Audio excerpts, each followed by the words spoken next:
Welcome to the Sarawak State Library, one of the most unique libraries in the world that is surrounded by a park.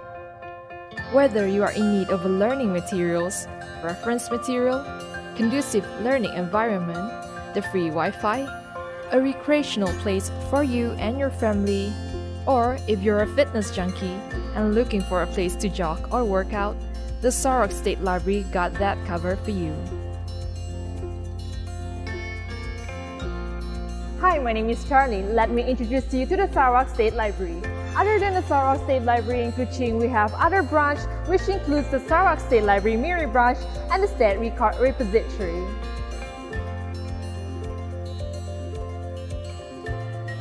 The State Library houses a variety of collections which includes the main collection, the reference, the special collections, and electronic collections. The main collections include topics ranging from philosophy, religion, social sciences, languages, pure science, technology, art, literature, and history. We do have non-fictional collection to suit your leisure reading. Did I mention that we have newspaper that we update daily and are available in the newspaper room? No, we have that too. The reference material range from dictionaries, manuals, handbooks, encyclopedias, and atlases. The reference material can be identified from the red label at the spine of the book. These materials are only to be used in the library and not to be borrowed. Photostating is allowed. Simply purchase the photocopy card at the circulation counter level 1. The special collection consists of the Malaysiana collections and Sarawakiana collections. To complete these, we have the collections suits our junior reader. Now, these collections are available for the younger user at the Children Infotech, which is the ground floor of the library. Aside from that, we have computers available for you at the same floor in the Multimedia Gallery MMG. To use a computer, make sure that you have registered as a member of the library. Then, just fill in the logbook at the registration counter, and that is about it. Other than the mentioned material, other material is accessible online.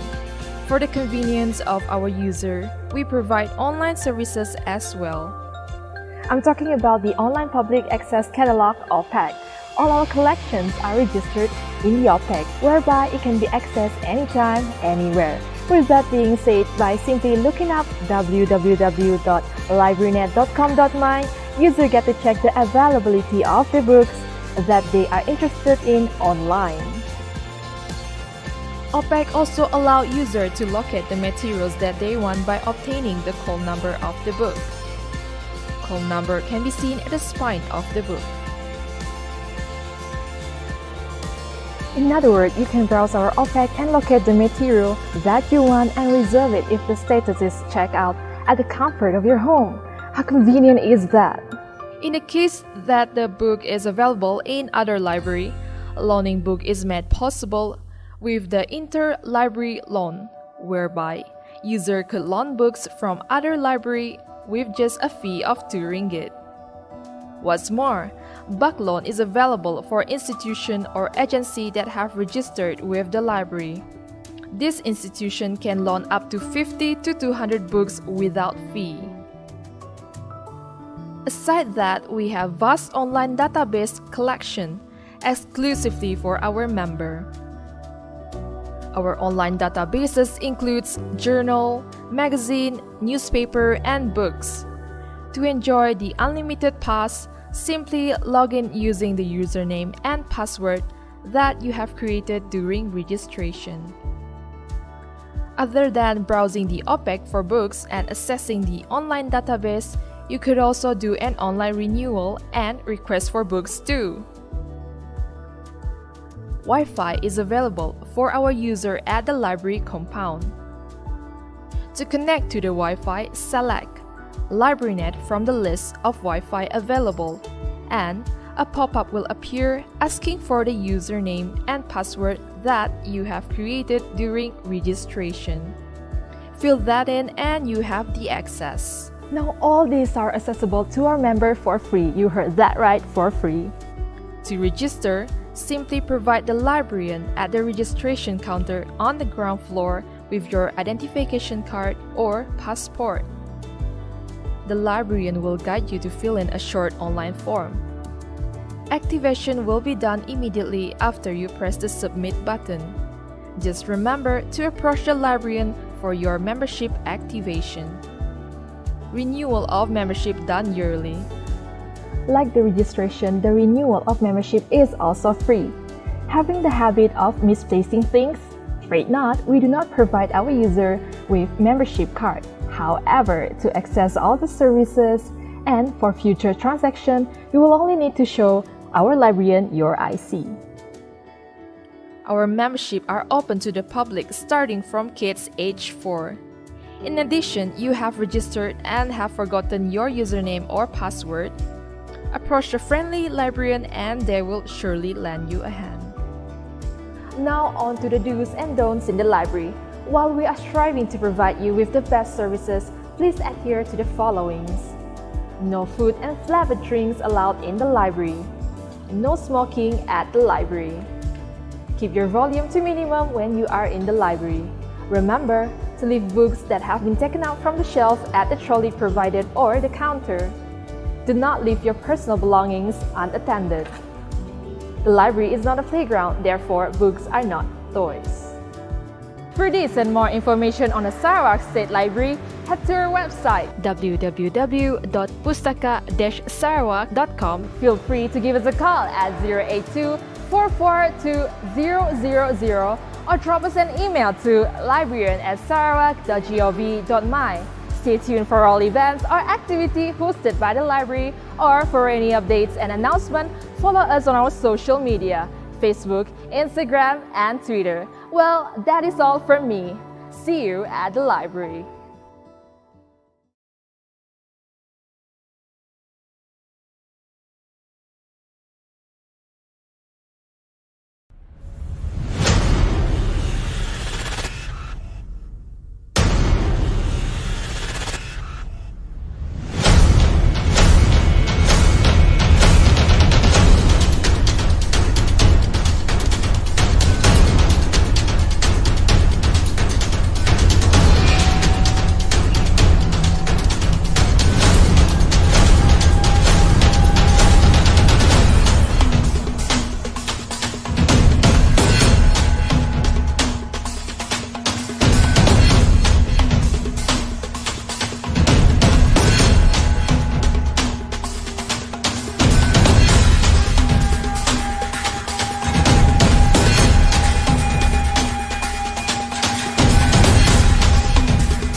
In an era where knowledge can bring so much joy to the world, where knowledge can be earned from the tip of your fingertips, Pustaka Negeri Sarawak aims to provide that necessity to the people of the far and near. With facilities that is equipped with the up-to-date technology. Research and studies would be a breeze. Understanding the needs of the many, where knowledge seeking is crucial for the growth of the mind. We made it our ultimate goal to serve you the best knowledge center available.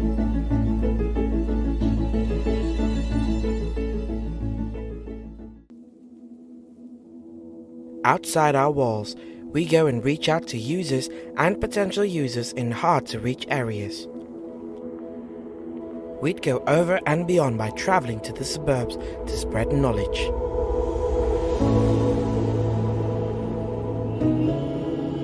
To enlighten them through several knowledge activities via Pustaka's knowledge resources in our collection. Our responsibility to share latest technology and information. This way, we can ensure that the passion to seek knowledge never fades.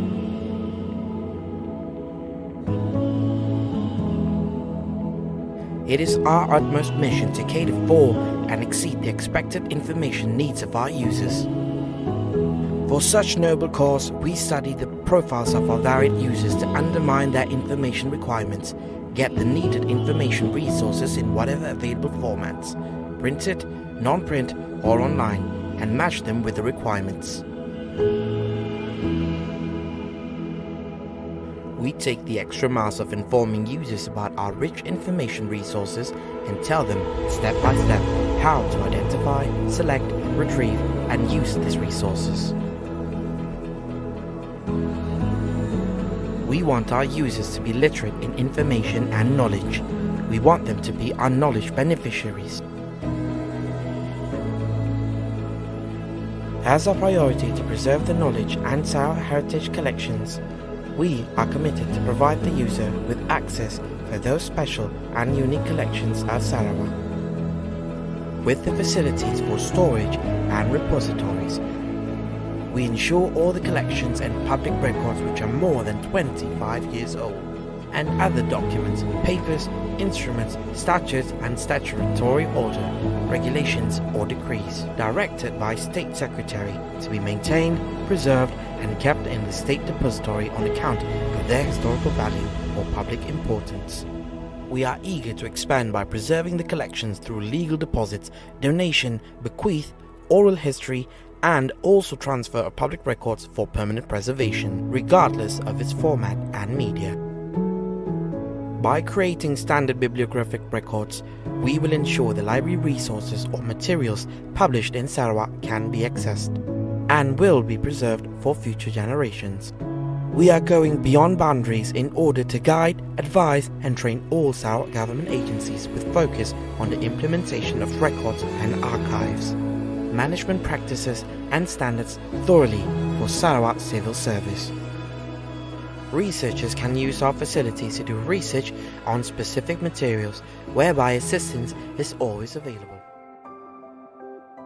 Having been here almost 20 over years as a user of Pustaka, it has been a very encouraging experience. Looking at the staff, how they operate this place, and for the past 20 years, this place is still in a very good shape, and it's even better now. So this is something that is very encouraging for us as users. I think the best thing is that the library actually somehow in a small way that changed my life. First of all, I think the best is that I don't have to buy so many books, and then you don't have to search so far away, but you already can find it in the library. It makes my life easier. You can see, maybe you say reader is very confined to this, maybe very introvert, but actually the books make you more extrovert, meaning that you can actually connect with people better. Thank you very much, Pustaka Negeri Sarawak.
Welcome to the Sarawak State Library, one of the most unique libraries in the world that is surrounded by a park.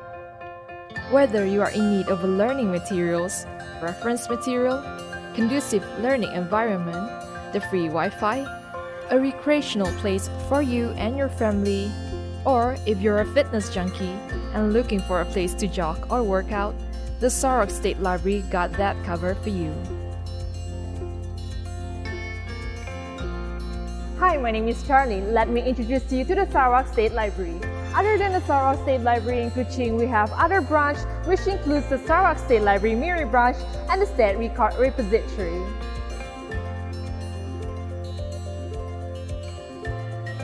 The State Library houses a variety of collection which includes the main collection, the reference, the special collections, and electronic collections. The main collections include topics ranging from philosophy, religion, social sciences, languages, pure science, technology, art, literature, and history. We do have non-fictional collection to suit your leisure reading. Did I mention that we have newspaper that we update daily and are available in the newspaper room? No, we have that too. The reference material range from dictionaries, manuals, handbooks, encyclopedias, and atlases. The reference material can be identified from the red label at the spine of the book. These materials are only to be used in the library and not to be borrowed. Photostating is allowed. Simply purchase the photocopy card at the circulation counter level 1. The special collection consists of the Malaysiana collections and Sarawakiana collections. To complete these, we have the collections suits our junior reader. Now, these collections are available for the younger user at the Children Infotech, which is the ground floor of the library. Aside from that, we have computers available for you at the same floor in the Multimedia Gallery MMG. To use a computer, make sure that you have registered as a member of the library. Then, just fill in the logbook at the registration counter, and that is about it. Other than the mentioned material, other material is accessible online. For the convenience of our user, we provide online services as well. I'm talking about the Online Public Access Catalog OPAC. All our collections are registered in the OPAC, whereby it can be accessed anytime, anywhere. With that being said, by simply looking up www.librarynet.com.my, user get to check the availability of the books that they are interested in online. OPAC also allow user to locate the materials that they want by obtaining the call number of the book. Call number can be seen at the spine of the book. In other words, you can browse our OPAC and locate the material that you want and reserve it if the status is checked out at the comfort of your home. How convenient is that? In the case that the book is available in other library, loaning book is made possible with the interlibrary loan, whereby user could loan books from other library with just a fee of 2 ringgit. What's more, book loan is available for institution or agency that have registered with the library. This institution can loan up to 50 to 200 books without fee. Aside that, we have vast online database collection exclusively for our member. Our online databases includes journal, magazine, newspaper, and books. To enjoy the unlimited pass, simply log in using the username and password that you have created during registration. Other than browsing the OPAC for books and accessing the online database, you could also do an online renewal and request for books too. Wi-Fi is available for our user at the library compound. To connect to the Wi-Fi, select LibraryNet from the list of Wi-Fi available, and a pop-up will appear asking for the username and password that you have created during registration. Fill that in and you have the access. Now all these are accessible to our member for free. You heard that right, for free. To register, simply provide the librarian at the registration counter on the ground floor with your identification card or passport. The librarian will guide you to fill in a short online form. Activation will be done immediately after you press the submit button. Just remember to approach the librarian for your membership activation. Renewal of membership done yearly. Like the registration, the renewal of membership is also free. Having the habit of misplacing things? Afraid not, we do not provide our user with membership card. However, to access all the services and for future transaction, you will only need to show our librarian your IC. Our membership are open to the public starting from kids age 4. In addition, you have registered and have forgotten your username or password. Approach a friendly librarian and they will surely lend you a hand. Now on to the do's and don'ts in the library. While we are striving to provide you with the best services, please adhere to the followings. No food and flavored drinks allowed in the library. No smoking at the library. Keep your volume to minimum when you are in the library. Remember to leave books that have been taken out from the shelf at the trolley provided or the counter. Do not leave your personal belongings unattended.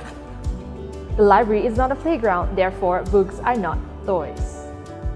For this and more information on the Sarawak State Library, head to our website www.pustaka-sarawak.com. Feel free to give us a call at 082-442-000 or drop us an email to librarian@sarawak.gov.my.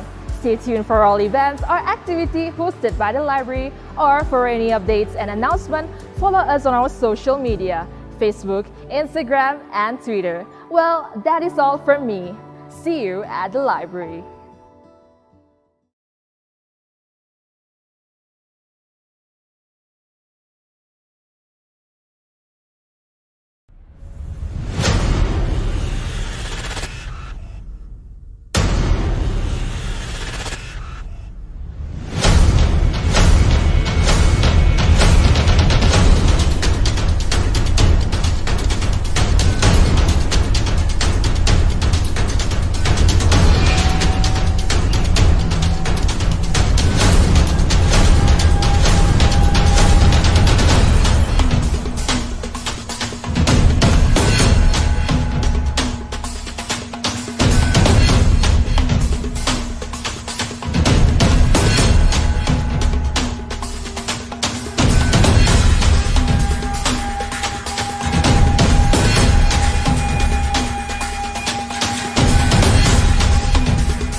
Good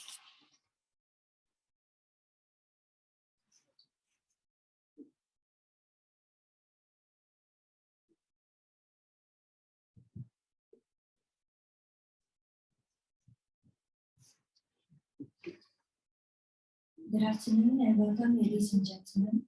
We would like to thank you for your presence and your willingness to spend time with us for this talk session. A gentle reminder for the participants to kindly scan the QR code on the screen to register your attendance. In conjunction with the International Archives Week and Depository Services Sector Roadshow at Pustaka Sarawak, we will be presenting a talk entitled Conservation of Heritage Buildings, a case study of Masjid Al-Qadim Cebu. For your information, this talk is being recorded live streaming on Pustaka Negeri Sarawak's Facebook and YouTube page. Before we proceed to the talk, allow me to introduce our speaker for today.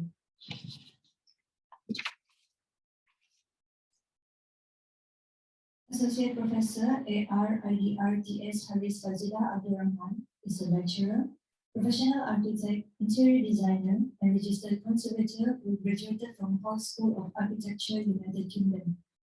After graduation, he worked with Pustaka Limited and European Limited under Shepherd Building Group in York, England, United Kingdom. He joined Architect Permata, PG, Sumira Berhad, upon returning from abroad, and subsequently Urbanisma Consulting Group as an executive director. He is currently the principal of his architectural practice. He is now the Dean of School of Built Environment, University of Technology Sarawak in Cebu, a state-owned university. He is also recently being appointed as the member of Sarawak Heritage Council. He obtained his master's degree in conservation from USM. He is also actively involved in research. His specialization is salt desalination in heritage buildings.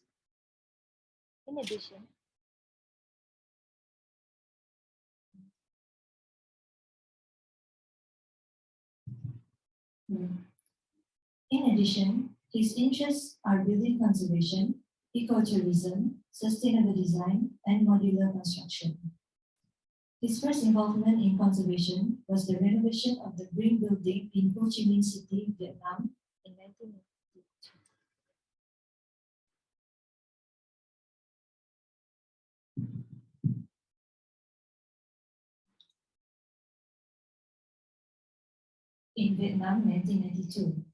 Following that, he was involved in a series of conservation activities in Sarawak, such as Masjid Al-Qadim Sarawak Museum.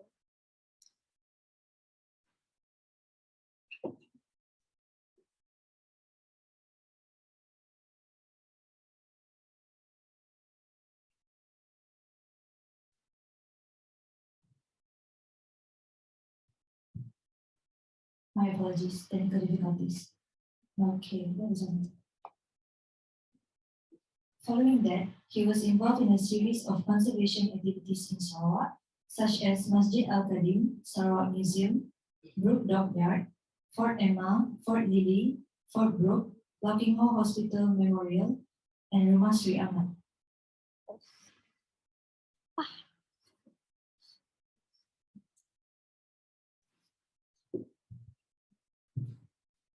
Also in Penang, such as the Old City Hall, Old Penang High Court, Syed Al-Atas Mansion, GTWHR Building, Bukit Mertajam High School, and various Muslim and Malay enclave buildings.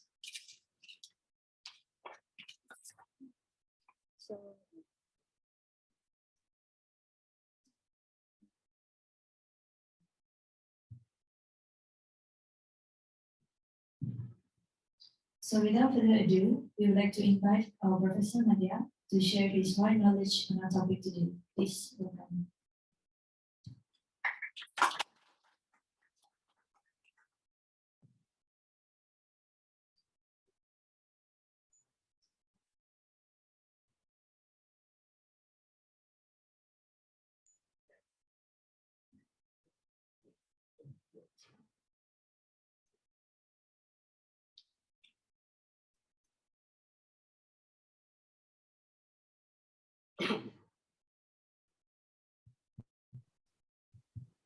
Okay, thank you. for the introduction. Assalamualaikum, very good afternoon. I hope that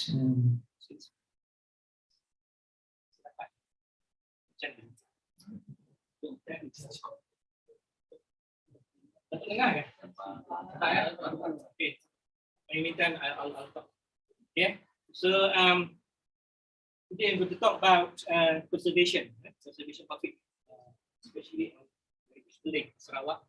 And my case study is recently completed conservation work that I've taken care of since the last 2 years. So the talk is going to be conducted in English. Another words masih faham, just tell me lah. All the terms, conservation term normally there's not much terms translated in English. So I just try to don't see. Mean ada question, just ask me lah. If you don't understand, because it's lunchtime. After lunch, sorry, heavy downpour, it's good time. Two factors to fall asleep.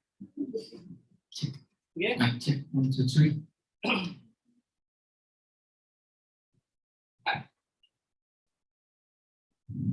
All right. If you have any question, just stop me and I'll try to explain. Right. Okay, my presentation today is divided into 3 parts. Okay. The first part is going to talk about conservation in general and also building conservation in particular. This conservation, there are two things, not only on building, but I'll go deeper onto the building conservation itself.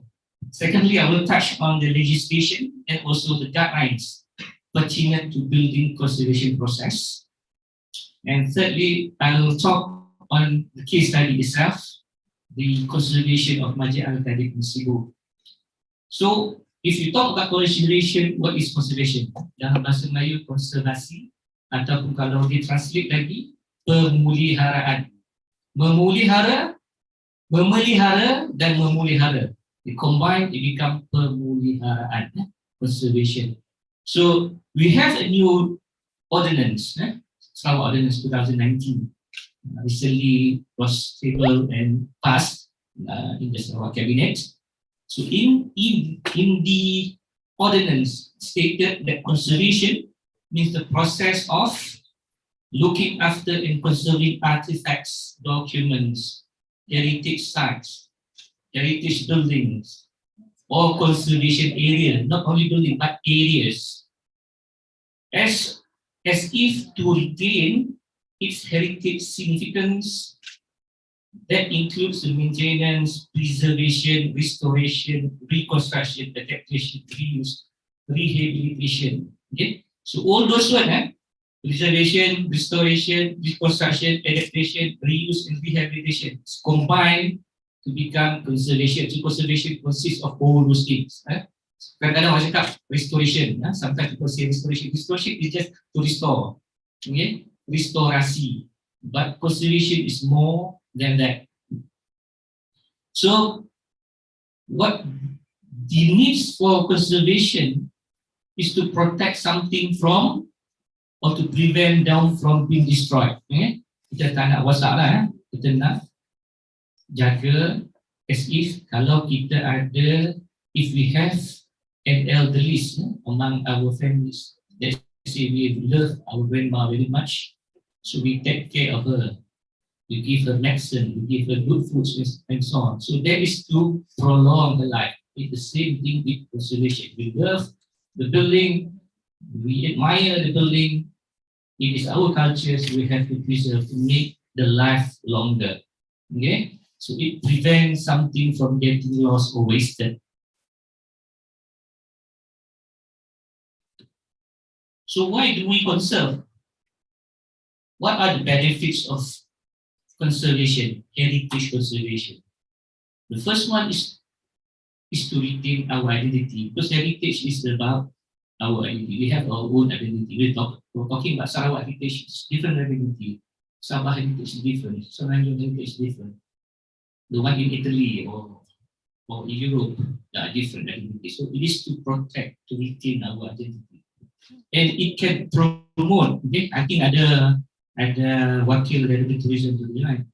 So it is something to do with tourism. It's we can use heritage preservation to promote tourism as well.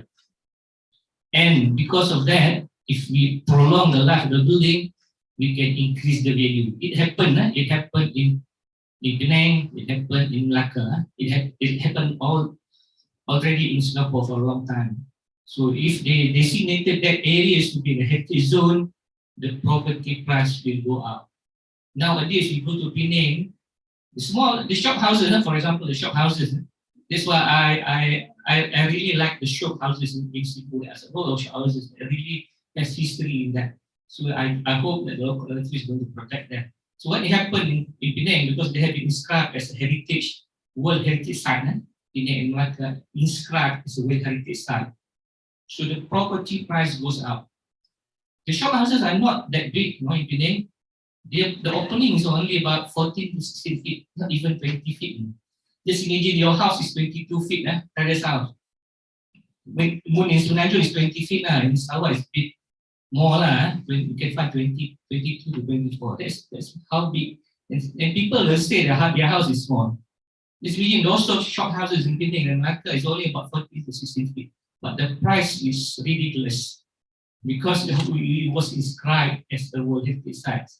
Okay, so if they have value, not because the building is old, run down, it don't have any value. Even the one that's going to run down, the price goes up. Okay, so it increases property value, and because of that, we can have economic sustainability. Okay, it will boost up the economy as well, and it reduce demolition waste. Okay? Sometimes when people see old thing, they want to just throw it away.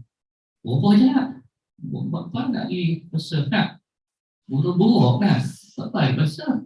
Just demolish. No, you have to find the value of the building. There are values in the building. Not all can be salvaged or restored. Okay? I will tell you about that later on. But just imagine if you didn't build another building and you maintain those buildings and reuse it for something else, you are going to save, okay? Because you can going to save the earth. Because you're not going to build another building. Those building industries, construction industries all over the world, construction sectors contribute and are responsible for almost almost 1/3 of the energy consumption in the world. Just don't build another one. If you reuse, you'll ensure that there are no less energy usage in building construction industry. Okay? And 15% of carbon dioxide emission related to building industry. So in a sense that if you conserve building, it's part of sustainability. You reduce greenhouses effect, you reduce waste, you recycle, so it's green. Okay? It is considered green. Right? Understand? Faham kami berkelakar semua seorang. Faham? Faham? Ini simple lah. Okay. So why heritage is important?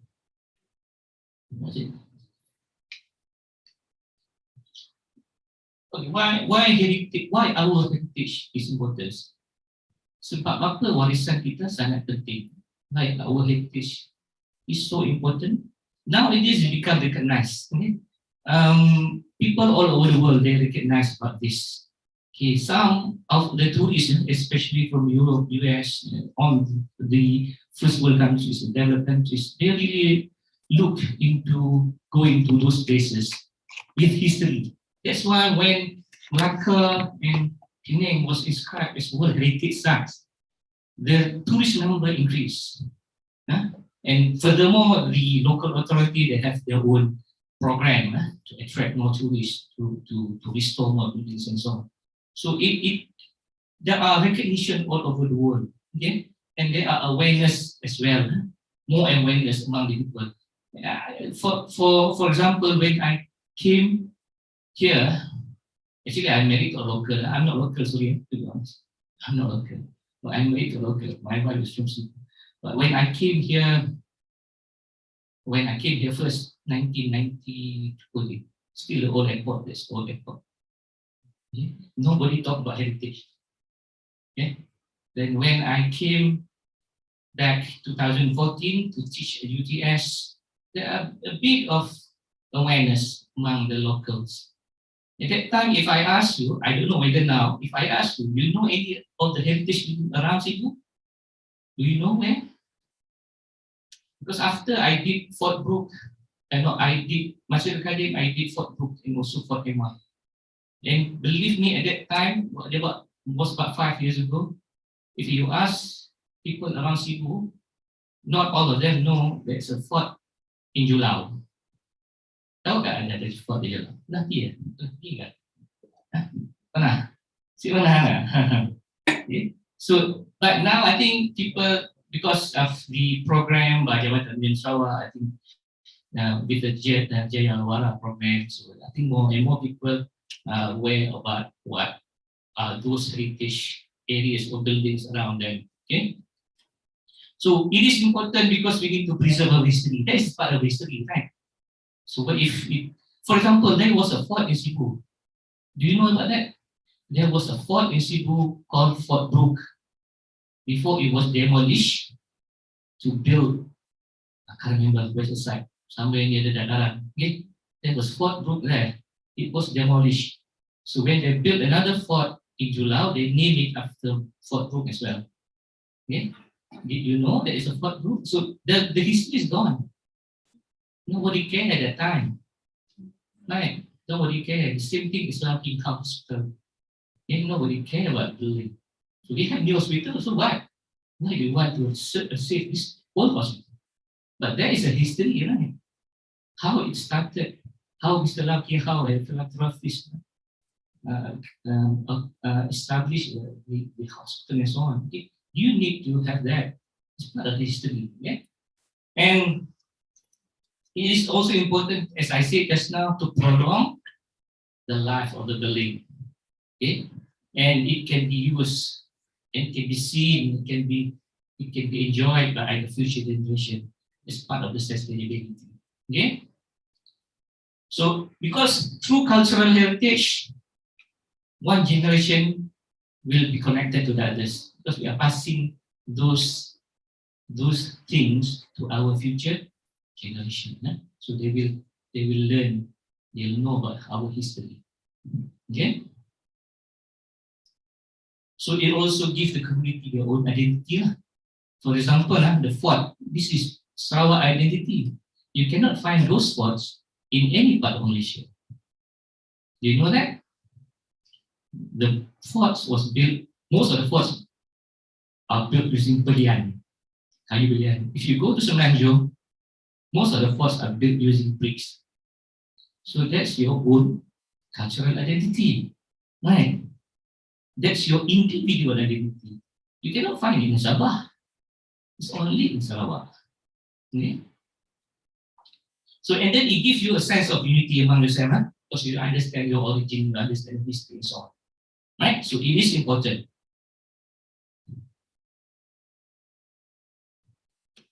So what is a cultural heritage? According to International Council of Monument and Sites, in short, ICOMOS, if you ever heard of it, it's under UNESCO. It's a professional association which works on building conservation and also protection of cultural heritage all over the world. So cultural heritage is an expression of ways of living developed by a community and passed from generation to generation, including customs, practice, place, objects, artistic expression, and also the values. And cultural heritage can be expressed as either tangible and intangible. Okay, I'll tell about that one later. Okay? So it can be either a physical form or non-physical form. It's the meaning of the basic meaning of tangible and intangible. But I'll explain what I mean. Okay? So this is what I meant by intangible and tangible. Intangible are the practices, the representation, expression, knowledge, skills, as well as the instrument, object, artifacts, and cultural spaces associated with the communities. Okay? So it includes not limited to traditional festivals macam kaul, macam kaul, oral tradition, oral story and so on. Okay? Cerita ayat, that's cultural heritage, oral epics, custom, cara hidup, way of life, craft, craft, the skill, the skill. Bila dari objek dia lain, the skill of the craft, it's intangible. And tangible are artistic creations, big heritage such as buildings, monuments, and other physical or tangible products of human creativity. So physical, benda yang physical is tangible. Ada atas tanah, ada dibuat oleh manusia, is created by human, is considered a tangible heritage. Okay? It includes building, historic places, monument, artifacts, considered to be a preservation feature. Okay? Right. So faham So intangible, bukan physical, no physical presence, but tangible has a physical presence.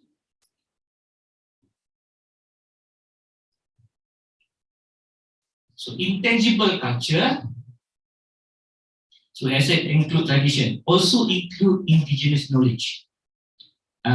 Indigenous knowledge? Pengetahuan, siapa tahu? What's the word? Indigenous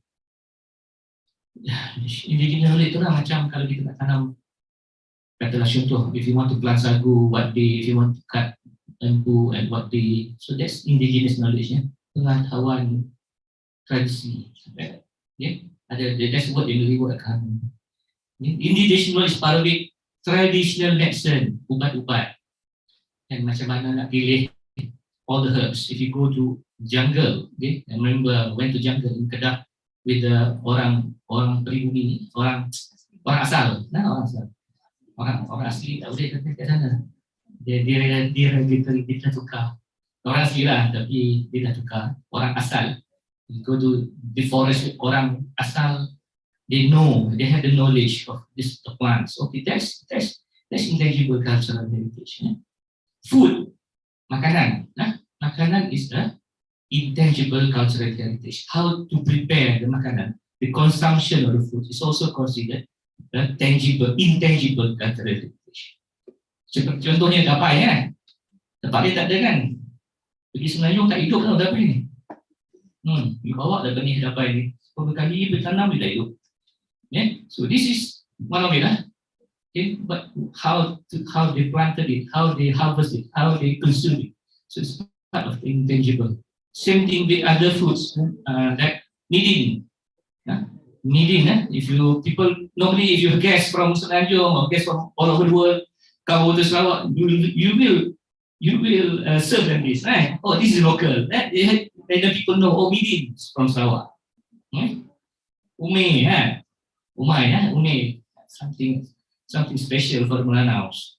And also ayam panso. This is all tangible heritage. This food is considered intangible heritage. Okay, apart from that, we have warisan orang hidup. We call it warisan orang hidup or living heritage cultures. These are the person, according to UNESCO, these are the person who embody or who have in the highest degree, bukan degree mesti, highest degree maknanya knowledge, the knowledge, the skills and techniques necessary for the progression of certain aspect of their culture, the life of our existence and continued existence of our cultural heritage. Contoh, in Sarawak there are two have been under the list. We have the list, this is the list macam-macam warga negara. Tapi there is more because I downloaded it about a few years ago. I think they have increased the list. Okay, contoh in Sarawak we have Puan Jati, Puan Jati, and also Mr. Matthew Ngau Chow. You know who Mr. Matthew Ngau Chow? It's under a living culture heritage. Warisan orang hidup. Apa? Siapa boleh cakap? Ni ada soalan. Tapi tak ada lah. Sampai, yes true. This is warisan orang hidup. The Puan Kumbu, the lady who has knowledge on Puan Kumbu, Puan Jati, anak Ju, Puan Jati, anak Ju. So they are more, those are among the warisan orang hidup di Sarawak. I think you can add more. There should be more. If we are aware, that you are aware, we can ask maybe Jabatan Museum Sarawak rather than Jabatan Warisan Negara to come up with the list specific to warisan orang hidup Sarawak. Okay? Then ada tulisan buat ni kan? Tak ada. Am I talking to the right people? Buat songkok kalau di Semenanjung, in Penang, the songkok, apa lagi, the rotan beaver and so on. There are a lot. And I think the Penang state government also, they have their own initiative to list all those people which have skills in those cultural heritage. And we have the oral tradition. There's a lot of cerita rakyat. Sarawak banyak cerita rakyat. I think there's a lot of books. I've seen the books bagian Dewan Bahasa dan Pesawat Sarawak. And they have the initiative now to animate it, to do animation on it, so that the story, rather than kids just know about Spider-Man, Batman, and so on, who are your local heroes? Who are your local legends? Not much, right? Kalau Semenanjung boleh come up with Ipin, Sarawak can take some of the cerita rakyat and turn into the animation, right?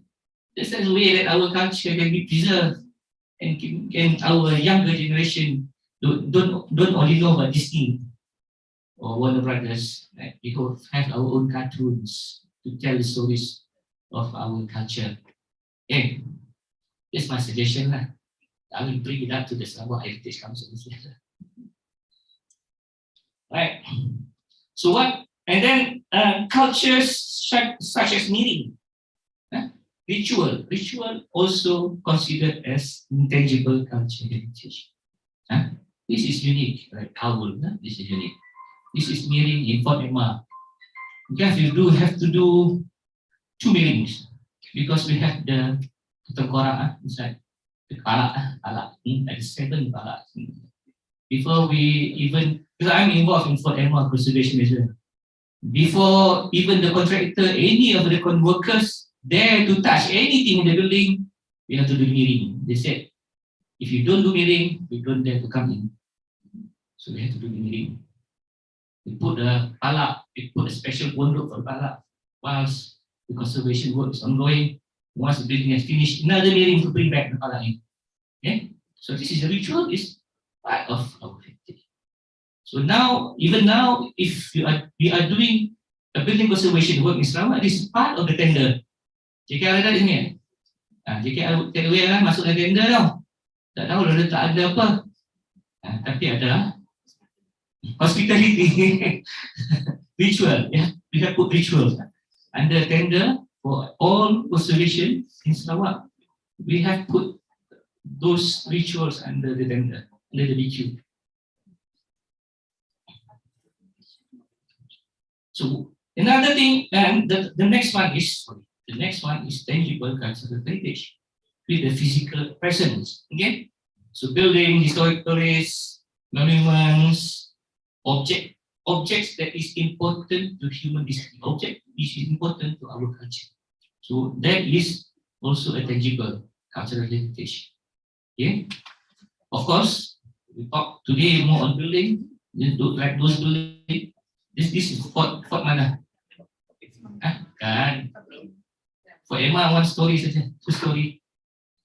1, 2, 3, 2 story. Bawah ni kosong actually dulu. This is Fort Ely before the restoration. But the building was so bad that we have to demolish it. Bukan demolish, we have dismantle, reconstruct. Yeah? This is Fort Ely, betul. One of our special, only in Sarawak. That's why you have a beautiful building, beautiful culture, beautiful history, beautiful architecture. Okay? Only in Sarawak. You cannot find in any other part of the world. Fort built using belian. It's a very thick belian. See, 2 inches. In some places. Mun perhus tembus. Yeah?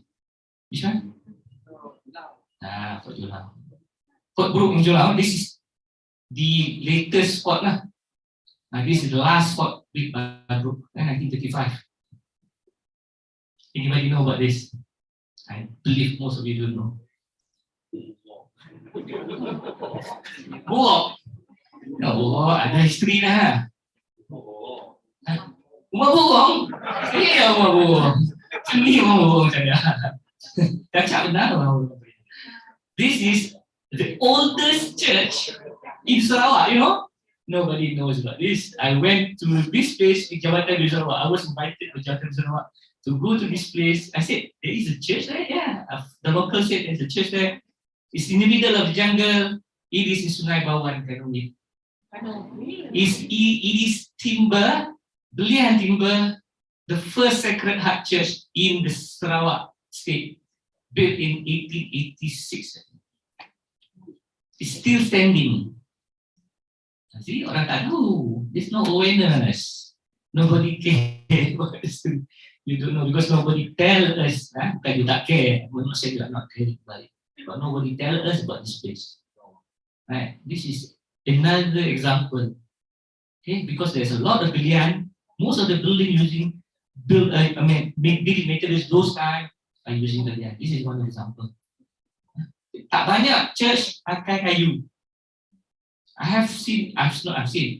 There was another one in Pontianak, but it was demolished.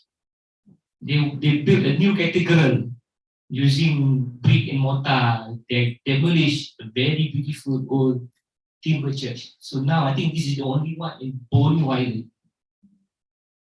So hopefully you can be restored soon.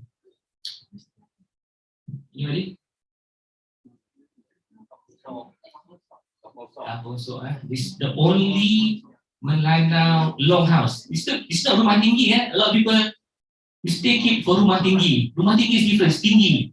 But this is based on a Iban longhouse design, but slightly tweaked because the ruai is in the middle.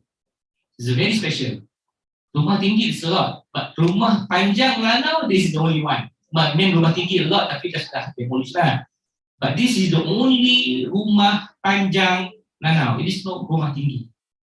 It is the design was based on rumah panjang orang Iban, but the ruai is at the middle. The bilik is on both sides of the ruai. Belian timber and the belian came from all the way from Belaka.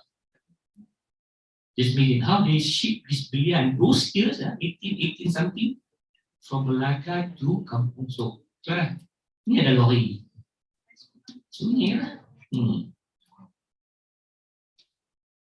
Right. So this is also tangible because it's physical. Kan? This clearing, right? This clearing in Sungai Asap, somewhere in Belaka. Okay? Somewhere in Belaka.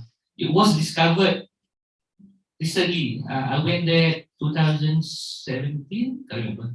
They just discovered this. Yeah? And also this. Ni apa? Anybody can tell me?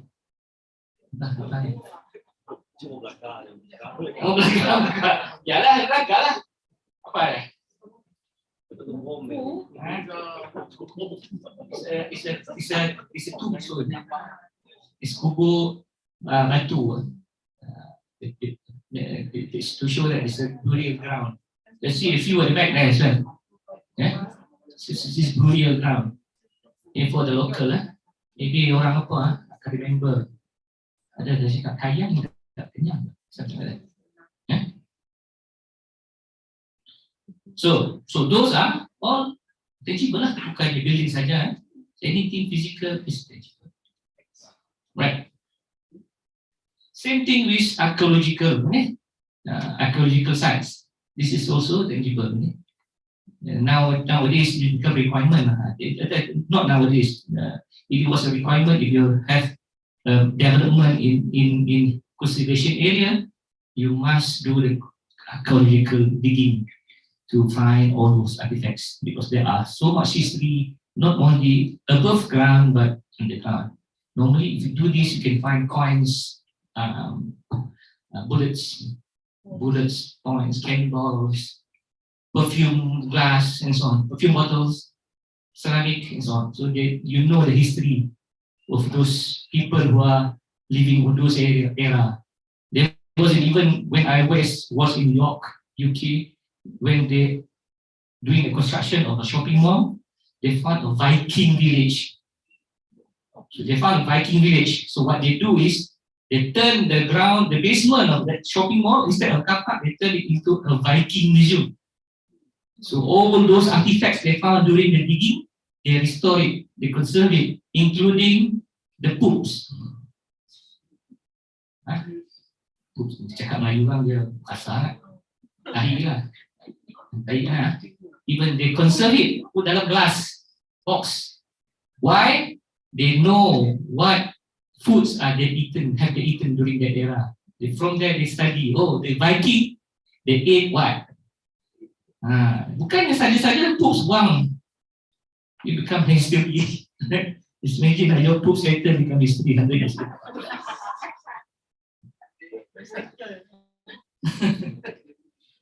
Alright, okay. So talking about conservation of heritage, I've talked about the heritage in general, and I'll go deeper on the heritage buildings, heritage building. So why it is important? I just tell you about the history of the creation of all those bodies that take care of our heritage all over the world. Okay. It was created back in the 1920s and 30s, because that time Europe, there's a lot of war. There are two wars in Europe, two major world wars, World War I, World War II. And a lot of artifacts, a lot of monuments, a lot of buildings destroyed. Not only monuments, building, historical sites also destroyed. Okay? They kill each other, they don't care about all those buildings. So there's a lot of massive destruction all over the world, right? Including in Africa as well. There are a lot of buildings being destroyed, bombed, even in Semenanjung, in Sarawak, in Indonesia. Okay? Because I still remember that when I interviewed some of the elderly, when I did the conservation of Majalakati, they say that mosque has been bombed, used to be not bombed, it's been to be targeted by the Japanese bomber. Okay, bomber. If you find at that time, you can find some of the remnants of those attacks. So it was created back then to protect. And in 1972, so they have to try to identify all those places that need to be conserved. Okay, and the emergence at the time in the 1970s of the World Heritage Convention, okay, reflects the zeitgeist. Zeitgeist means, it's a German word. It means the spirit of peace. Okay? So the general set of ideas of belief, feelings, etc., is typical of that particular period of time. So they are the extent, spirit of time lah. Kalau cakap maksud lain, spirit of time. Bukan hantu lah, spirit of time lah. Roh masa itulah. So, and there's a lot of conference and so on. The first one, 1931, dekat Athens, and it led to the establishment of the body that going to control, not control, and take care of our heritage in the world, including the UNESCO. But at the time they didn't call it UNESCO, but this is the birth of those organizations. So the first one was the 1951, then 1940, 1948, and 1949, United Nations Conference. This is just after the World War. And this contributed to the movement known of ICOMOS, as I mentioned earlier during my initial presentation. International Council of Monuments Sites, they are the one, a professional body, professional organization is looking after our heritage sites. So in short, these are the timeline for the establishment of the heritage bodies. First chapter, then after that they went to Delhi 64, then the creation of ICOMOS, then Bara chapter. Bara chapter is another chapter which deals about conservation. Okay, yeah, they did their conference in Bara, is town in Australia. Then there's another document. It is in Japan. 1995, and also they have Hoi An, this is in Vietnam. So normally in Malaysia, we are adopting the BARA Charter because together with other ICOMOS and UNESCO guidelines, okay, in order for us to do our conservation. So that's the BARA Charter, NARA, and Hoi An. There are 3 protocols right after the creation of UNESCO.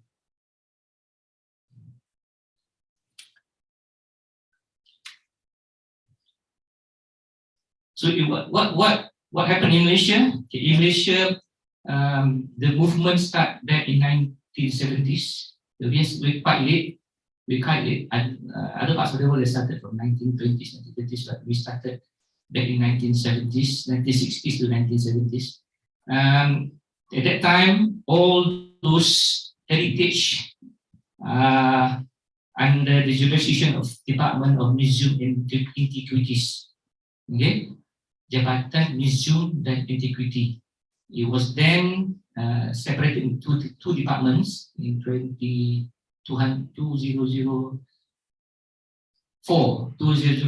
It become Jabatan Museum, just take care of all the museums in Malaysia, and the other one become Jabatan Warisan Negara. Okay, so that time it was under the Antiquities Act, Akta Benda Purba 1976. And then after the creation of the 2 new departments, Jabatan Warisan Negara took over all those custodians of heritage buildings in Malaysia. Okay, and in 2005 they have the new act, Akta Warisan Negara Act 645, or in Akta Warisan Bahasa Antun, Akta 645, also known as National Heritage Act. In Sarawak, we have the Sarawak Heritage Ordinance 2019.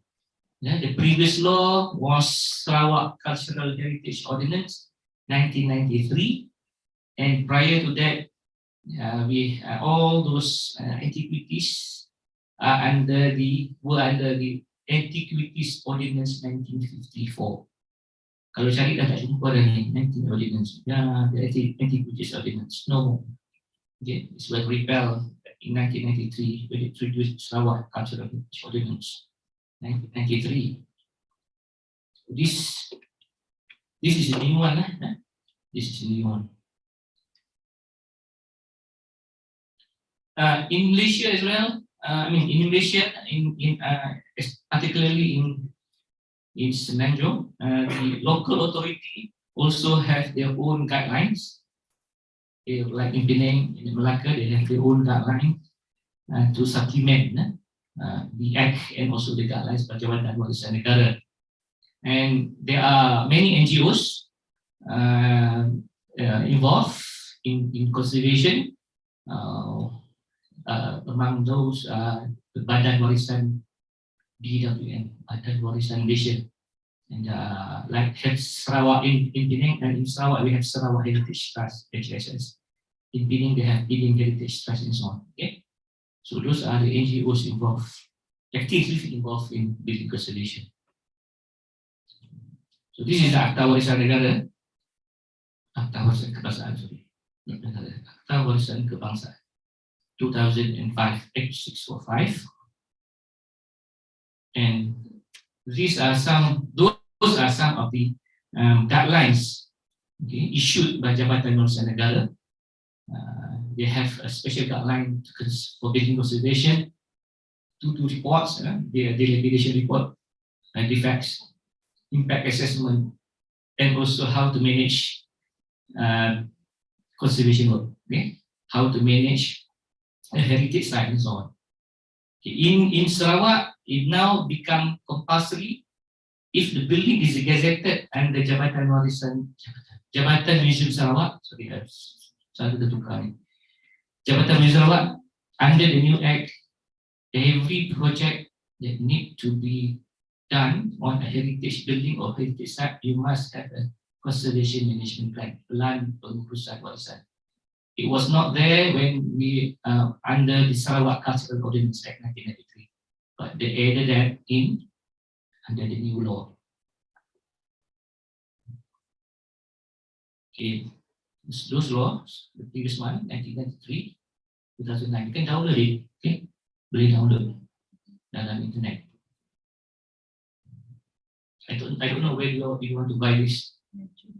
Ini sebab saya JMS lagi, dia tulis Sarawak lagi. Right, okay. In Sarawak, I think now we have close to 100 buildings gazetted.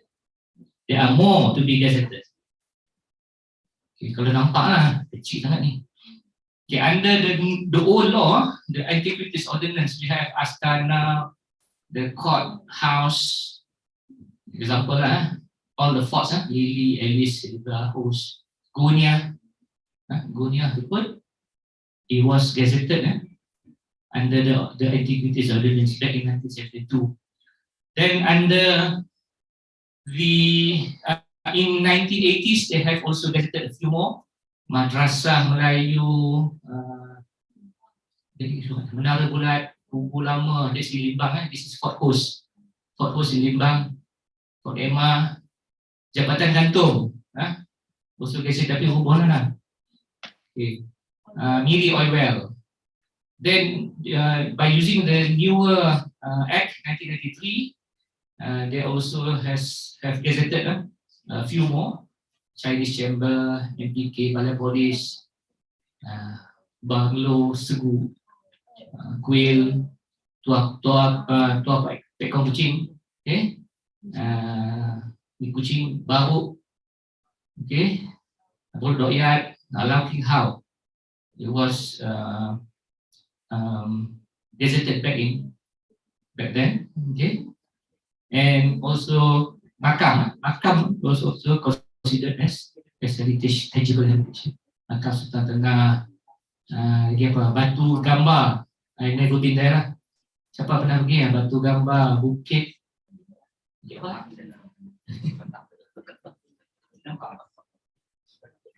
Bukit Meras, Tanjung Kubur, Tanjung Teguk, that's our places. Tapak bersejarah. Okay. Rumah Seri Aman, dan later Rumah Seri Aman, Kubu Arundel, Kubu Antu, Brook Jola, Fort Brook Jola, was recently Fort Charles, Kabung, Masjid Lama, Masjid Lama Sibu. Yeah, it was gazetted as well. Okay, that's all. But the list is maybe more later on in the process of getting more building to be gazetted. Alright, so we going into the heritage buildings and how to conserve the heritage building. Okay, how to conserve the heritage building. So the restoration, refurbishment, conservation of heritage poses a great challenge to those directly involved in the conservation work itself, because it's not the same as building new buildings. Sama dengan olah building baru, because it lagi rumit, more meticulous.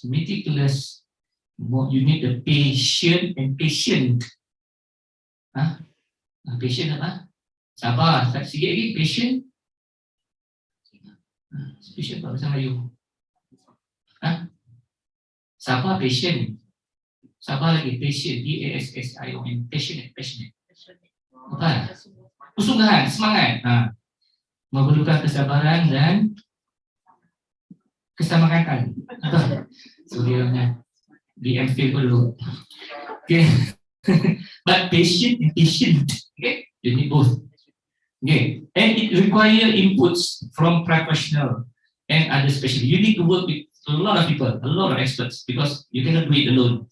Tukang kayu, tukang simen, tukang apa, tukang plaster kapur and stuff like that. A lot of people involved, because you're talking about old method of building buildings, old materials. You cannot find it above the shelf. You pergi kedai apa? Hardware, saya dapat. Kedai special, okay? So you need the experts.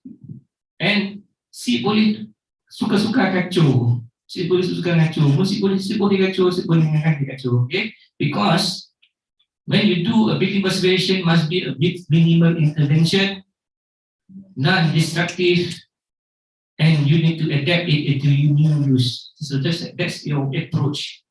And the approach based on Bara Charter, remember just now, Bara Charter in Australia, do as much as necessary, but as little as you can. Means if you don't need to do it, sibuk sentuh. Don't touch it. If it's still okay, don't touch it. You only touch it if it needs some works to be done to that part. Okay? That's the meaning of that. Minimal intervention. That's the difficult part. Okay? Because normally workers or contractors, they come in, because they are doing new buildings, they don't know this approach. So this is the case study. So this is the old pictures of Masjid Al-Qadim before the restoration. I think this picture was taken back in 1950s when there was still this Sungai Lobak Lembangan. Yeah? So the timeline, basically, roughly, when it was built, so there is conflicting stories of when the building was built. Ada yang ada 1881, ada yang ada 1861 dan sebagainya. But the common story is the building was built 2 years after peristiwa Lampung pecah. Siapa tahu Lampung pecah? Semua soal tahu history. Apa Lampung? Lampung is a village in Indonesia. Lampung pecah is a village at Krakatau. So they said that this building was built 2 years after the eruption of Krakatau. Lampung is a village, a place in Indonesia near Krakatau. So the local call it as Lampung pecah, means the Krakatau eruption. Orang putih marah, volcanic eruption of Mount Krakatau lah. Tapi itu orang putih madah lah, orang Melayu madah Lampung pecah. Yeah? So it was built that year. So Lampung pecah was 1883. So they said it was built 2 years before. Sorry, 2 years before. So we deduce it was built in 1881. So there's no written history. Okay? This is just based on oral interviews and so on. So that's the old map to show where the mosque, Kampung Datuk and Kampung Jambu. And another old photos. So this is the only one. The reason that I brought it up, this is the only mosque, vernacular mosque in Sabah and Sarawak.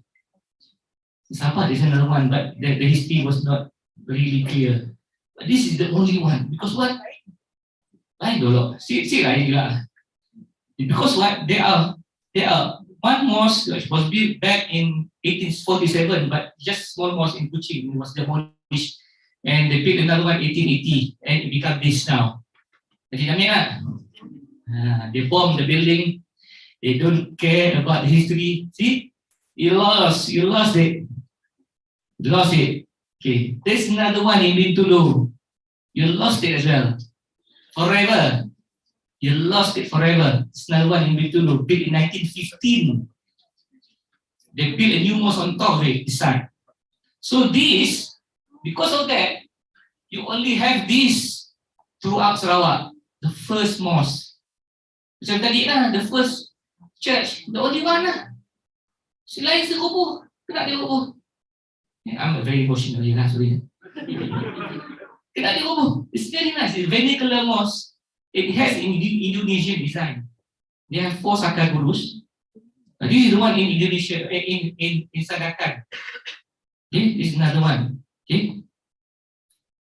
So you can see the design is unique. It's based on the 4 Saka Gurus.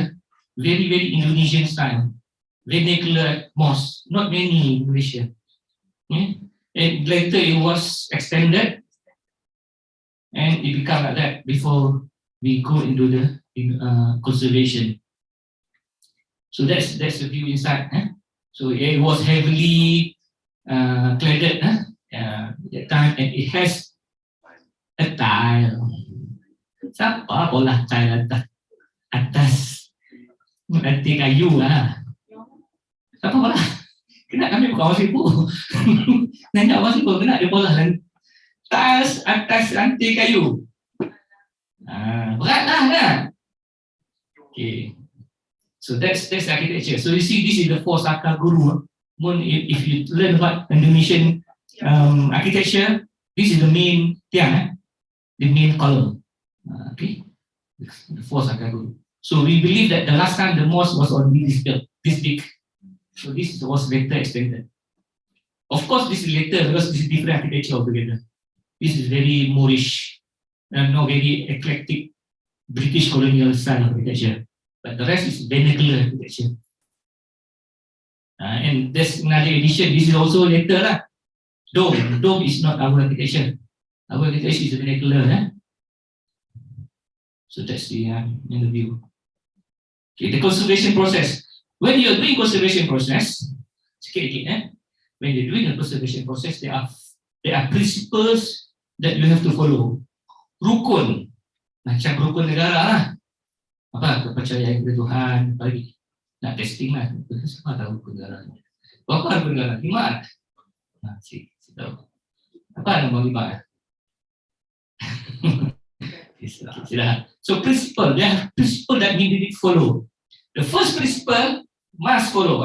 So maybe later on, because I know all of you are from government agencies. Again, one day you might be involved because the government is. I heard that the government is going to spend more money on conservation of buildings. Ada RMK, last round was RMK 12, I think RMK 11 dan RMK 12, there are a few more. So maybe secara langsung, some of you will be involved. So you need to know about this, okay? So the first principle, all conservation work should be based on sufficient historical research, site analysis, detailed information to safeguard heritage. The building has the values. Ada value warisan, the heritage value. So you must have extensive research. So before I did the Masjid Al-Qadim, even though there's no written history, we go to the library, find even a Chinese newspaper, mun ada gambar lama ke, mun ada map lama ke, mun ada some written articles about the mosque by the Chinese, but we find it. We ask them, our Chinese lecturers to translate it for us. Because we need to get the right history yang tepat, not agak-agak must be based on a sufficient historical research, and detailed documentation. The second one, as I said, minimal intervention. Mesti perlu si body do as much as necessary, as little as you can. Minimal intervention. Because we have to preserve the authenticity of that building. The third one, top down. One new building, if you're doing a new building, if you construct a new building, you go from bottom up, foundation, floor, column, beams, roof. But if you're doing a conservation work, it must be top down because you have to protect the building first. So in conservation, normally we do a temporary roof. If you remember lah, you've seen that before in Cebu. Apa ada pola? That is to protect the building because the building already aging, defects. So we must stop to that. We stop the defect, we rectify. Macam doktor lah, mun sakit, mun ada darah ni, tutup dulu nak, ni baru ubat, sama. Okay, we cover the building, we protect it. When we work from top, because the culprit is hujan, air, kayu, kena air, habis. Then anak-anak datang, termite like to eat wet and soft wood. So water is one of our musuh lah, our enemy. So we have to stop it. So we start from the top. Once the building has been, watertight, then we work other parts of the building. Okay? So from top to bottom. Then we also need, as I said, we need experts and other people to come in and help us. So we need the expertise. We need to do, for example, some building, line cluster. We need to know what type of line. What is the composition of line? Nowadays, people don't use line anymore. People use cement cluster. So in order for us to determine what type of line, what is the composition, we need to send it to the labs. Okay, send it to the scientists, they'll do the test, they'll tell us what's the composition of those things. We need to send the timber to SFC, or last time it was SIDC, to determine the species of timber, the strength of timber, whether it's still strong or not. Right? So we need to send it to the labs. Okay? There are just examples of things that we do. The fifth one, only apply proven method and techniques. For example, how to repair, how to join timber. Sometimes the timber was rotten half. So you cut half of it, you put another half, a new timber, you connect it, you join it. The jointing method and so on need to be using a proven method. Doing sometimes if the building is near the sea, the salt water will go up the wall, it'll make the plaster crumble. Yang makan plaster, the plaster will crumble. So you need to take out the salt from the wall. So you need a proven method and techniques to do that. You cannot just cincai-cincai, cuma-coba lah. It must be through a proven method. So you don't repeat the mistake, or you do a proper conservation, rather than trial and testing. Okay? Not trial and testing. This is not place for trial and testing. You must choose a method that has been used in other places. Okay? Then the sixth principle is full documentation on the building condition before, during, and after. So you have to document everything.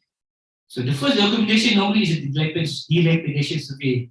Kita survey kerosakan bangunan. Kita panggil kajian kerosakan bangunan ataupun kajian dilapidasi, or English is dilapidation survey. And you produce a report. You study, because this report will help the consultant or JKR, if the project under JKR, to prepare the tender. See what then they can deduce how many timber board need to be replaced, how many billion shingles need to be replaced, and so on. Okay, you can deduce from there the quantity. Okay, then before contractors start to do the conservation work, they have to once again document the whole building. Okay, so that we can make a comparison later on. Okay, then during the conservation, the contractor once again need to document the process of the conservation. So this is paramount, because later on it can be used as a reference. Once the building has been handed over to the client, then maybe in 5 years' time the client want to do a repair, they can refer to this document. So they know the method of the conservation. They can redo it. They can reapply it when they are doing the maintenance work. And lastly, they need to document the building after it is completed. So we can make comparison later on. So there are a lot of documentation in this type of work. Okay? So this is the documentation I mentioned. The lab survey, work method statement is any work that need to be done on the site, on the building. The contractor need to submit the work method statement for approval first. Okay? Then, as I said, the documentation before, during, and after is called HAPS, Historical Architectural Building Survey. HAPS 1, 2, and 3. And finally, the contractor need also to prepare a report and also a videography of the whole process. So this documentation normally will be captured under the tender document, under the BQ. Okay? So this is a process of doing the dilapidation survey on the building. So I was helped by our students, some of those are our lecturers. So we're doing a survey of the building. We go up the roof, inspect the condition of the roof. We inspect everything, we even go down the building. Okay, there's a team of my students go underneath the building to check on the columns or on the floor underneath and so on. Okay? Then we come up with this report.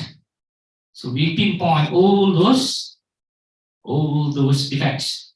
So this dilapidation report is going to be part of the tender document later on. Okay? So it will assist the consultant, the client, the SO and also the contractors in pricing for the work. Okay, so this is another example. For example, I took this area, the wall. What's wrong with the wall?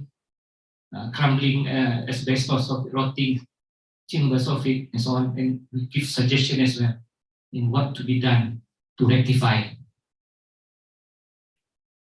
Okay, this is another example. This is underneath the building. So a team of my students go underneath. I said, baca Bismillah banyak apa? Dalam bawah tu saya tahu ada apa. Because there's another side of the world mysterious. But I don't want to tell about that. Mun fikir pasalnya sibuk olah kerja conservation.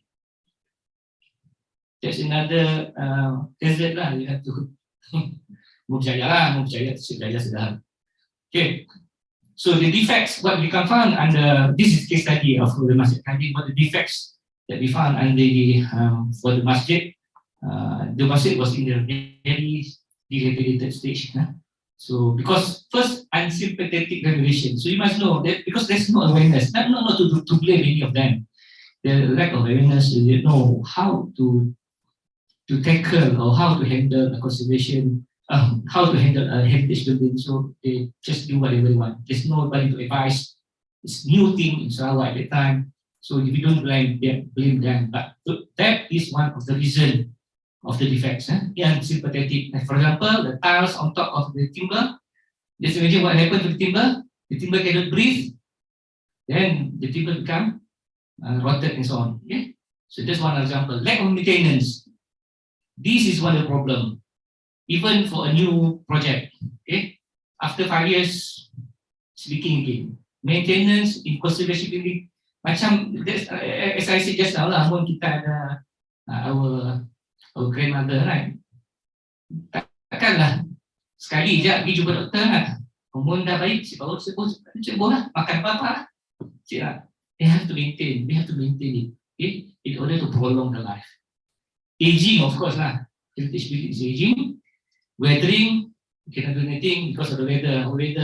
Heavy rain like just now. Rain, water is the biggest culprit. So we have to protect our building. So we have to address all those defects and apply appropriate methods to restore. So this is the common defects based on material. Timber defect, wet rot, ada mold, ada organic, ada termite. Ada orang badah, belian si makan termite. Termite si makan lian. Who say that? I think maybe lah dia makan dulu luar je, tapi ada kecoh juga. Broken timbers, roofing ada leak, rainwater goods, all the gutters and so on, pecah, organic growth, masonry item filling, cluster pecah dan sebagainya. So that are the defects that we found. So this is the documentation that we do. So we take those photos and we identify where are the defects on the photos, and this is the process. Just remember, this is the photos before. Remember, the documentation, steps 1, 2, 3, this is the photos before. So actually just sample that we took throughout the building. Okay? This is the photos during the conservation work. Steps 2, during we capture all the process. So this is because the unsympathetic renovation, we take out all the tile. Because the tile is so heavy. How many tons, I don't know. So just imagine the building was holding those weight, extra weight, all over the years. Okay? So the first thing is we took out all those unsympathetic renovations. Then we can inspect the lantai lah, banyak usaha. Of course lah, atas ada tile. Siapa apalah. YB. Masuk ke record tu. Kami silada lah. Okay, whoever lah, but they have no knowledge. We don't get them, but they have no knowledge. Nobody advised them. So we took out and then we inspect. So luckily not all need to be replaced. There are some that still good or some partly good, and we cut and we join new timber and so on. Okay, so we can manage to salvage not only the timber boards but also all those timber joists.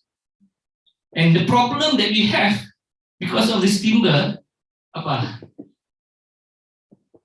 Saya ada orang apalah. No locals. We have to take workers from Indonesia. They are the only timber expert left in the world. Orang Melayu, orang Iban, orang Melayu, orang Cina, saya tahu. That is the knowledge that we need to recreate. And that's also my suggestion to Sarawak Heritage Council. We need to do workshops. Siapa kami pergi ke Sebuyur, there's only 2 Malay carpenter left.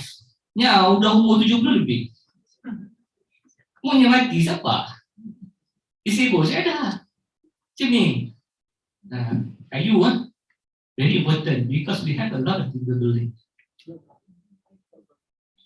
Okay, work method statement, of course, work step by step. The contractor need to produce this.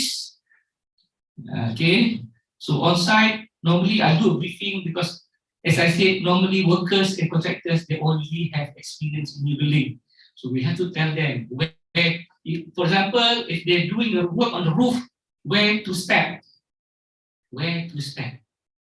Because if you step at the wrong place, you will ruin or you will damage the existing fabric of the building. Okay? Timber roof. Okay? All timber. Brilliant. Okay? Wall, we scrape all the paint. It's all brilliant planks. We scrape all the paint and we repaint. So we do also the color analysis because we can find out by doing this. It's very, very simple. Just scrape it using razor blade. We can find the original color of the building. Whatever color that we scrape last, that is the color of the building. I think it's white last time. But according to history, it was not painted. It was painted later. Dolok-dolok yang kayu juga. Okay, that's another picture. This is new timber. That area was so bad, we had to replace the whole thing. Okay. So railing. Okay, we even do the let's say cracks, plaster cracks. So we have to rectify that. There's a lime plaster, not a cement.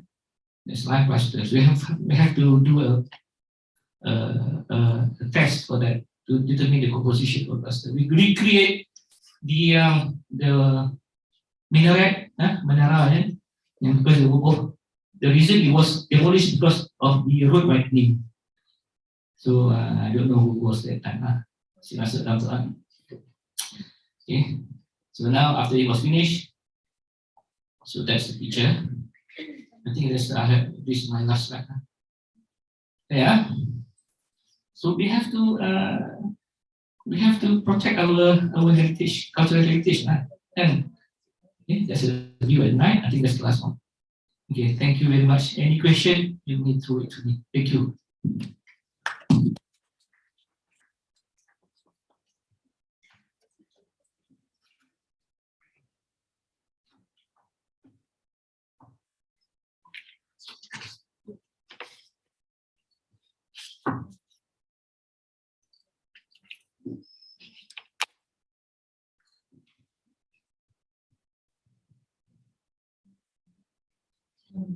Okay, let's all give a round of applause to our speaker for his excellent sharing on our okay.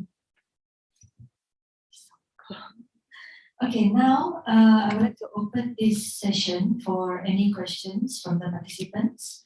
Whoever would like to ask Prof. Madia any questions regarding the slide or this topic or anything that you have in mind. If you do, please raise your hand and I will pass the mic to you. Anyone? Ada soalan tak? Apa soalan? Kerja peluang nak tanya Prof kita tu.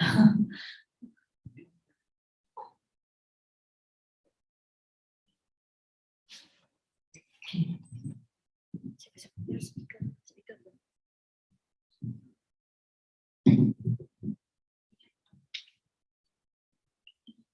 Bismillahirrahmanirrahim. Assalamualaikum warahmatullahi wabarakatuh. Saya daripada Jabatan Negeri Islam. Okey, jadi saya nak nanya lah Prof, Mun sekiranya lah dah dibaik oleh macam ni anak. Apa lagi kelanjutan lepasnya? Tengok mati saya. Okay. Faham. Okay, as I said, macam yang kami madah, sebenarnya kerja-kerja konservasi tidak hanya bertumpu kepada konservasi bangunan, tetapi kepada keseluruhan projek itu selepas ini siap. Jadi ianya perlu ada pelan penyelenggaraan. Selalunya penyelenggaraan is the most important lah. And is lacking, to be honest. Even Jabatan Museum Sarawak, dia ada a section that take care of maintenance. Jadi saya cadangkan kalau klien pun ada maintenance section lah. Or if the building is under JKR, then JKR will do it for you. Cuma dalam projek konservasi selalunya kita akan adakan sekali pelan kerja penyelenggaraan supaya klien dapat tahu bila akan diselenggara. Contohnya, bumbung berapa tahun sekali, gutter berapa bulan sekali, termite berapa tahun sekali dan sebagainya. Dan klien perlu stick lah, perlu ikut pelan penyelenggaraan. Sebab dia banyak kes lah sebenarnya, banyak kes di Malaysia, banyak kerja-kerja pemeliharaan yang saya lihat. Seperti contoh di Penang dan di Melaka dan sebagainya. Bila bangunan siap, orang kata sebab apa 5 tahun bocor. Sepatutnya target kita bila buat kerja pemeliharaan, when we are doing conservation work, the target is at least the building can stand at least for another 50 years minimum. So that means that the building don't have any more defects.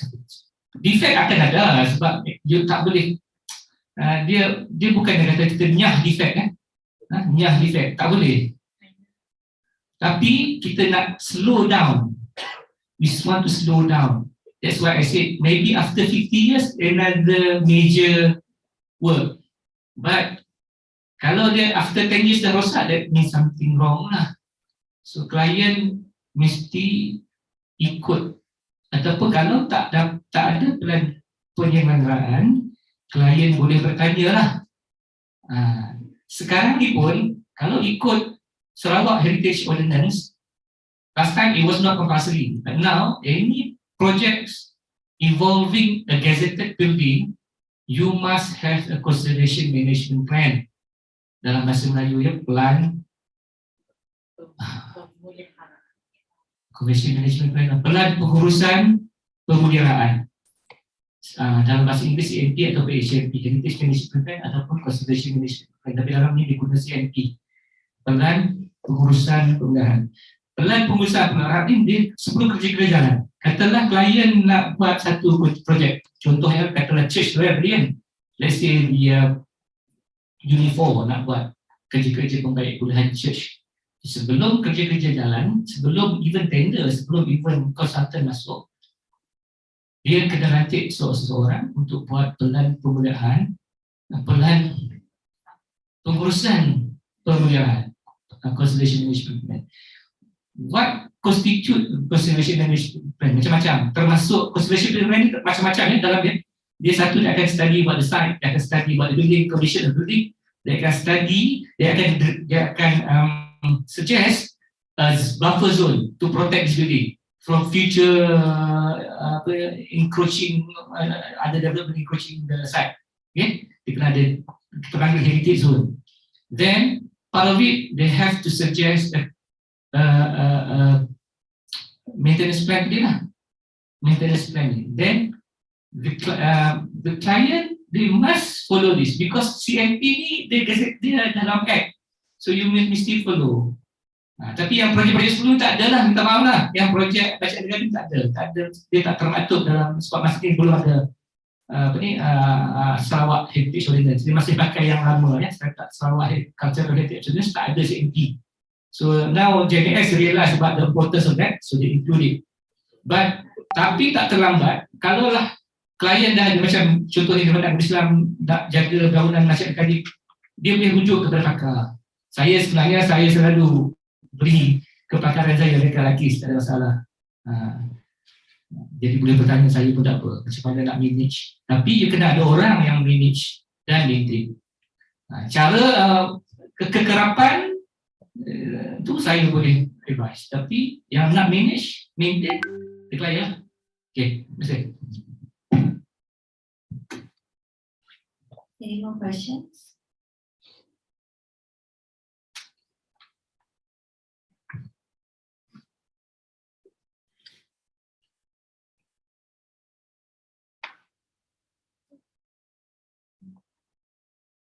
Sure, saya lagi kah?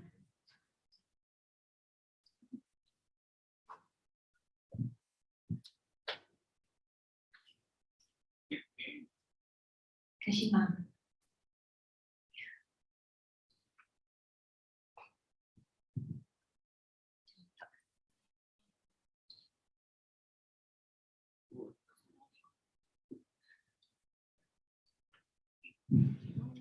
Okay, Assalamualaikum, Assalam sejahtera, Prof. Haris. Okay, saya ada satu soalan. Ini ada luar bidang daripada konservasi lah sedikit.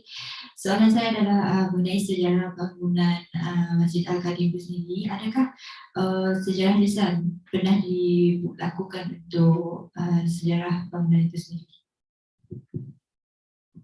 Okey, seperti yang saya maklum tadi, dia sejarah bangunan Masjid Al-Qadim, dia bukan sejarah Masjid Al-Qadimnya, banyak sejarah rumah-rumah dan sirina di Sarawak ni banyak kekurangan bahan, banyak no written, lack of written historical punya data on contohnya macam tadi lah. Jadi kita banyak, seperti saya kata lah, kita banyak ke library. Semasa tu kita pergi ke SNC library dan kita cari artikel lama, even dalam bahasa Cina. Mesti saya kata tadi kan, kita cari juga sebab kita nakkan written data. Dan bila kita tak dapat cari, dah exhausted lah, kita juga cari daripada orang-orang lama. Okay, yang kita boleh tahu daripada, contohnya kita tahu dulu imam dia adalah sekian-sekian, siapa anak dia, siapa cucu dia, kod-kod lah. If they have listened to any history passed through their grandfather, that's the way that you do. And we also refer to local so-called historian lah, macam Haji Maris kan, dan sebagainya. Sebab dia ada banyak paper cutting sendiri kalau gambar-gambar lama. We also rely on old photos because we want to find the building when it was built. Memang tak ada, tapi what is nearest. So, bila kita tak ada bahan sejarah ni, dalam kita konservasi, bila kita tak ada bahan sejarah ni, kita cari apa yang paling lama kita boleh dapat.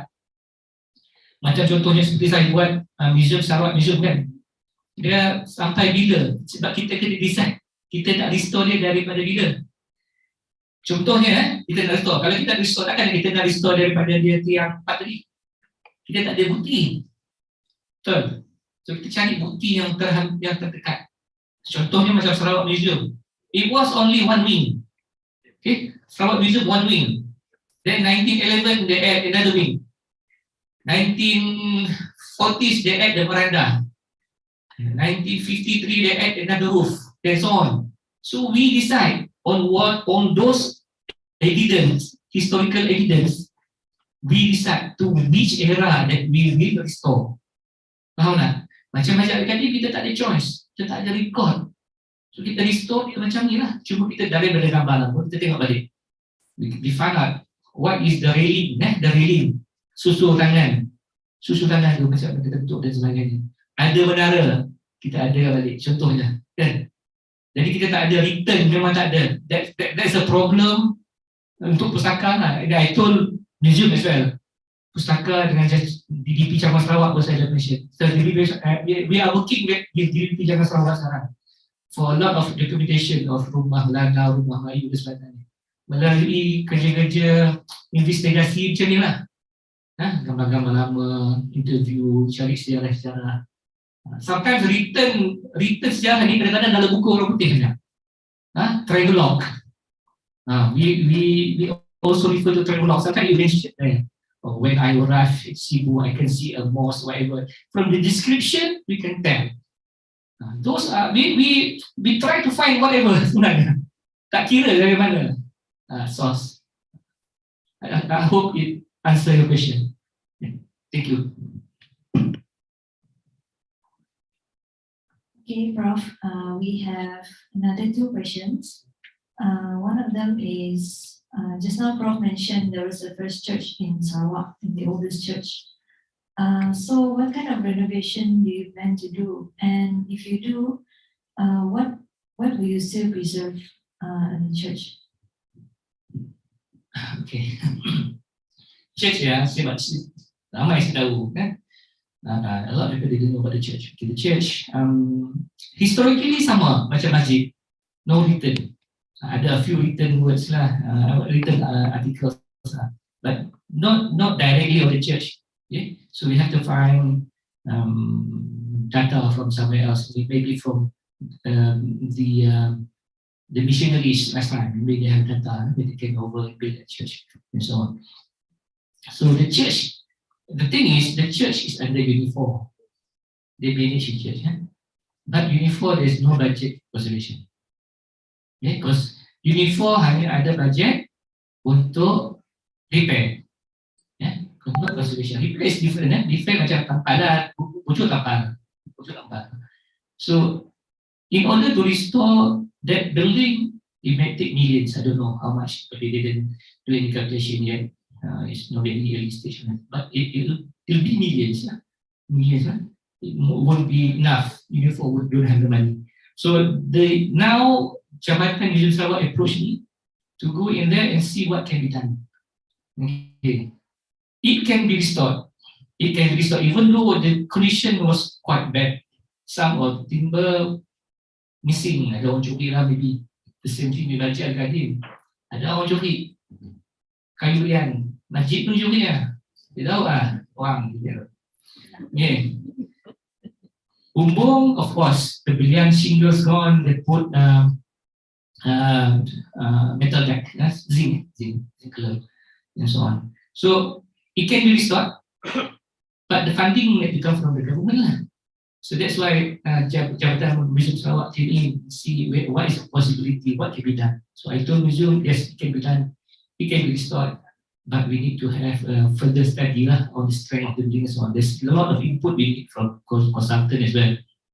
Okay, and if we restore, we can restore back to its future condition, future design. Sorry, origins of future, original design. The uniqueness of those of that church, it is on state actually. You can see the picture dari. Siapa nak funding ni boleh lah bagi tahu kami. Ada orang nak mau funding lah tu? Ada. So you can see these pictures.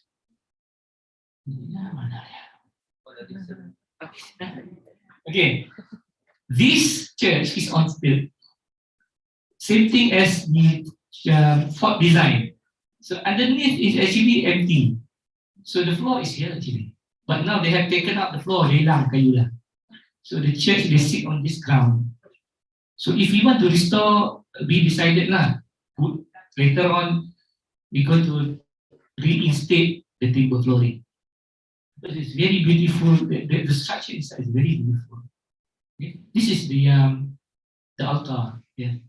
And the entrance is not there. The entrance is supposed to be from the back, but they also modified it. And this is extension. The roof is up, only up to there. And the bell is missing. I don't know where. Saya dah bell lagi. Tengok pakai buzzer lagi. So it's unique. So if you want to restore it back to original design, we can deduce it from the inspection. From the inspection, we study about the architecture, so we can determine the original structure, the original design of the macam the same as the mosque. From the study that we do, we can understand about the structure and the possible original design of that building. Okay. Okay, last question. How long did it take to finish the conservation process for Masjid Al-Karim? Okay, when we were approached by Lakis, it took us about 6 months, I think 6 months, about 6 months to do the documentation. Okay, about the history, we do the dilapidation survey, we do the dilap report, and we assist at the time because the project was in few stages, so we also assist on the tender documentation and so on. That's on the documentation part until tender. Then the masjid itself took about 2 years.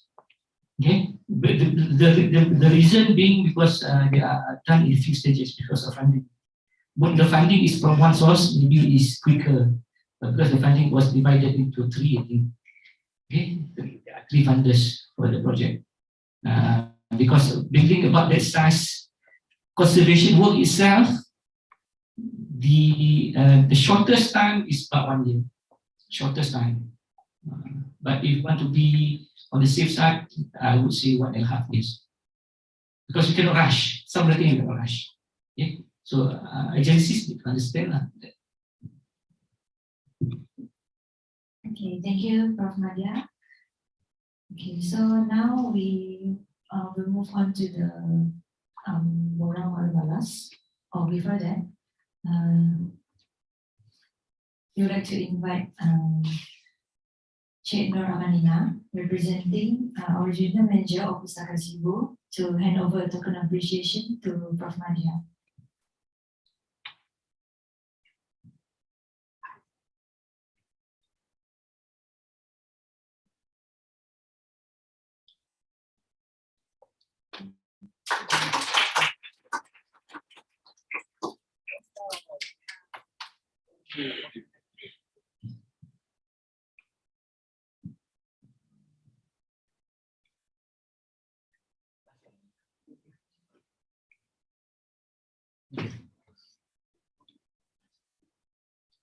Okay, a gentle reminder for the participants to scan QR code provided and kindly fill in the feedback form.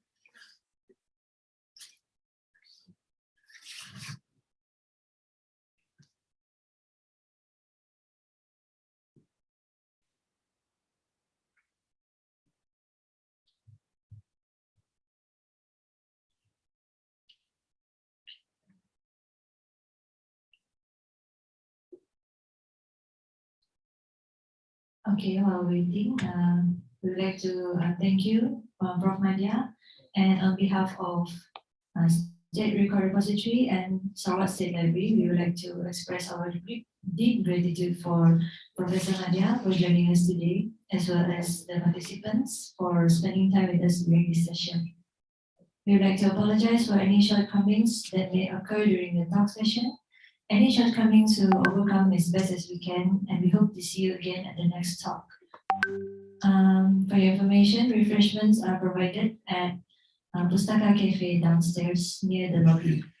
So thank you very much, everyone, and have a pleasant day ahead.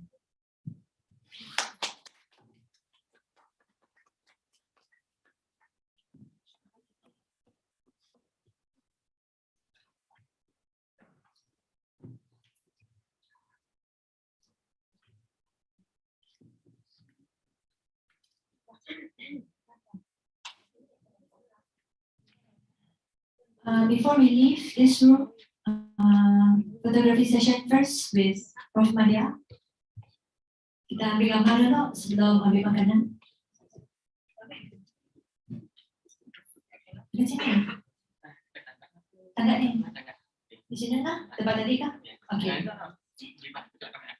Tempat.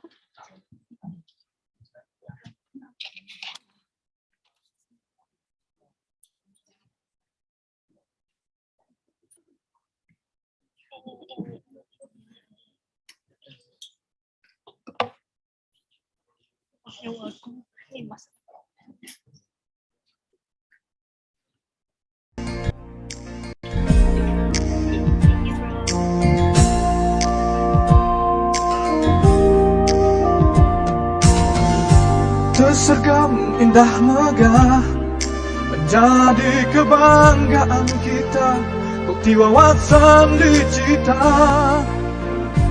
maklumat dan pengetahuan, penuh terhimpun harta ilmu untuk kita terokan. Pustaka Negeri Sarawak, wadah ilmu untuk semua, bersama kita manfaatkannya. Pustaka Negeri Sarawak, berteknologi dan berusaha, berkhidmat ikhlas untuk kita. Pustaka Negeri Sarawak.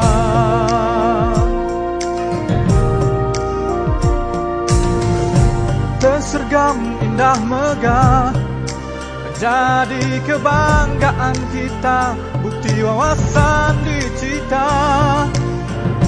maklumat dan pengetahuan, penuh terhimpun harta ilmu untuk kita taruhkan. Pustaka Negeri Sarawak, wadah ilmu untuk semua, bersama kita manfaatkannya. Pustaka Negeri Sarawak, teknologi dan berusaha, berkhidmat ikhlas untuk kita. Pustaka Negeri Sarawak.